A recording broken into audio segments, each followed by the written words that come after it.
OPEC, the energy cartel, announced their biggest production cuts in more than 2 years.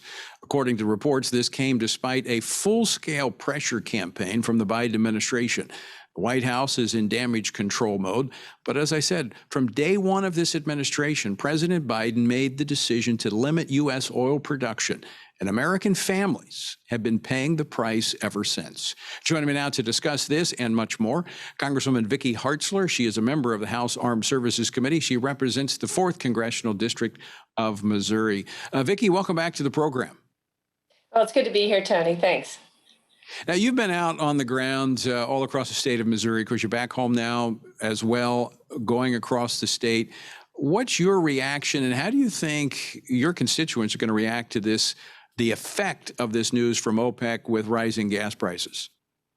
Oh, they're just infuriated and they're heartbroken and they're broke. I mean, they're having trouble making ends meet. And it's all because, like you said, of the poor policies and decisions of President Biden.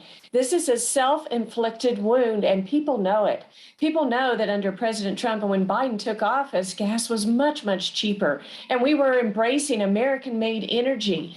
And we have the wells of oil and natural gas right here in our own country. And President Biden, from day one, has stopped this. He stopped the Keystone Pipeline. He has put a stop to a lot of drilling on federal land.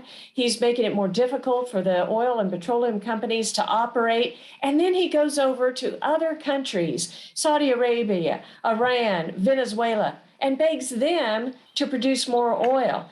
And this is just terrible policy. It's a slap in the face of our own production right here in our own country.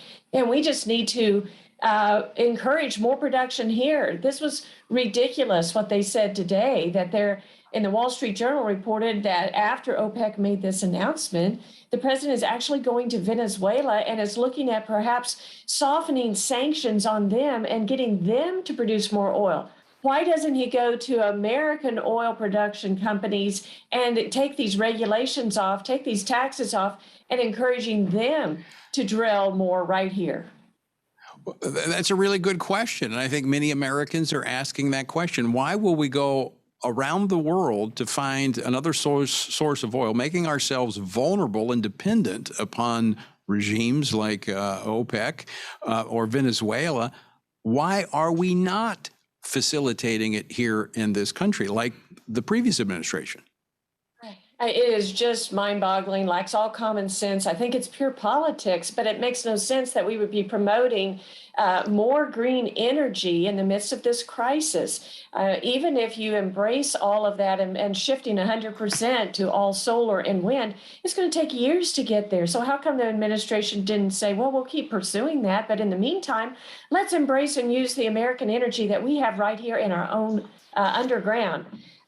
It is so bad, and I think it's going to come back to haunt them in this election coming up, less than a month away. The American public, the people who are going to the pump and they can't afford to fill their tank, they're going to make their voices heard at this election and say, we need a change of direction.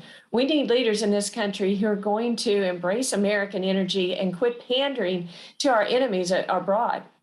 Well, I certainly hope they do make those connections, because part of the reason we've seen kind of an artificially lowered price of fuel is because of the release of oil from the strategic oil reserve, or petroleum reserve, which now puts us in a vulnerable position when you see what's happening with North Korea. I mean, they've launched, I think, 22 missiles just in the last few weeks. It's the second largest amount, I think, have happened since Kim Jong-un took over.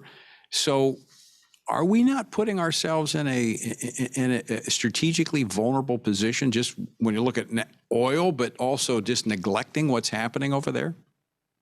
Oh, absolutely. And this is more result of President Biden's failed policy and the debacle in Afghanistan, our enemies smell weakness and they have reacted accordingly. And we are in a more dangerous place now because of it.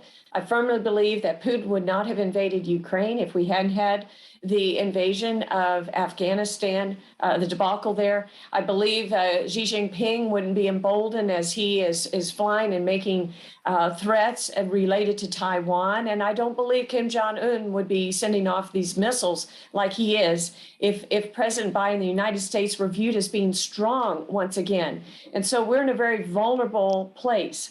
That's why, Right. as a member of the Armed Services Committee, I've been advocating that we rebuild our military, that we have peace through strength, so that our adversaries will recognize that they don't want to mess with us. But with this president in the White House, that's not how they're viewing our country, and it's very concerning. To correct myself, it's the 24th such test this year, including both ballistic and cruise missiles. This is the highest annual tally since Kim Jong-un took power in 2012. Now, some are saying that a nuclear test, an open nuclear test, could be forthcoming. What do we know about that? I haven't heard the latest on that, but I would not be surprised with anything that Kim Jong-un does. And that's why we have to have strong presence, military presence in South Korea. We're doing more exercises with our allies. We have to build upon the relationships we already have with Japan and Australia and others in that area to push back on this so that they know that if they mess with us, there's going to be retaliation. And right now, I don't think he sees that. And we have a president and Department of Defense that is more focused on wokeness and training our soldiers instead of how to shoot a gun in how to live with somebody who is of a different gender but identifies as them. And it's very concerning. And then we're kicking people out because they haven't got the vaccines. This is a very bad place that we are in. Recruitment is at record lows, and we need to get back to the basics. The armed services should be about fighting and winning wars. That should be the mission. That should be the focus. Unity in the armed forces rather than division, and forget and get rid of all this wokeness and focus on the mission and protecting our country. Very quickly, Congresswoman Hartzler, you mentioned the wokeness in the military, how the military is not meeting its recruitment goals. Retention is poor. The vaccines, the wokeness. Do you foresee a change under a different Armed Services Committee, a different Congress? Will they be able to do a course correction? I believe so. I just had a conversation with some of the members of the Armed Services Committee this week, and they will change that next year if we take majority. All right. Congresswoman Vicky Hartzler, always great to see you. Thanks so much for joining us today. Thank you.